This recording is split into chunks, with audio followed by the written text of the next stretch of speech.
ते पहा मित्रांनो, मी कसं जुगाड बनवलंय. पेटीमध्ये आपल्या विहिरीची मोटर आहे, त्याची लाईटची पेटी आहे, स्टार्टर पेटी. तर हे पहा, यामध्ये 3 फ्यूज तर असतातच. त्या 3 फ्यूजातून 3 कनेक्शन घेतले आणि ही जी पट्टी दिसते आपल्याला 3 होल्डरची, त्या पट्टीमध्ये 3 बल्बचे बल्ब लावण्यासाठी सॉकेट बसून घेतलेत. आणि ते पहा, या तिन्ही फ्यूजमध्ये करंट आहे. आता मी ते तुम्हाला चेक करून दाखवणार आहे, कारण की प्रत्येक फ्यूजाला एक एक बल्ब स्विच बसलेलं आहे, होल्डर स्विच. तर पहा, आता हे तर चालूच आहे.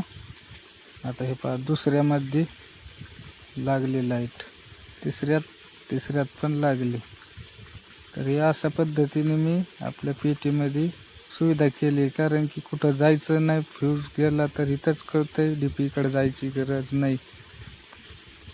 आणि दुसरं जुगाड कसं आहे पहा मित्रांनो, हे स्टार्टरला आपल्या एक 10 ते 15 रुपये स्विच आणायचं आणि हे कनेक्शन कसे द्यायचे ते तर मी तुम्हाला नंतर सांगेन.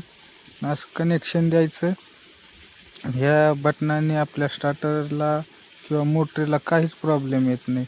लाईट खराब आली तरी ह्याने काय होतं, फक्त स्टार्टर आवाज देतं, मोटरीला करंट जात नाही. मोटरीला याचा सप्लाय जात नाही. जेव्हा लाईट क्लिअर असेल तेव्हाच जातो.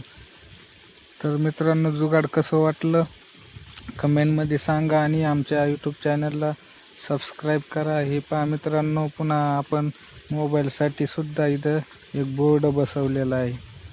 शेतामध्ये चार्जिंग करण्याची सुद्धा सुविधा यात केली आहे.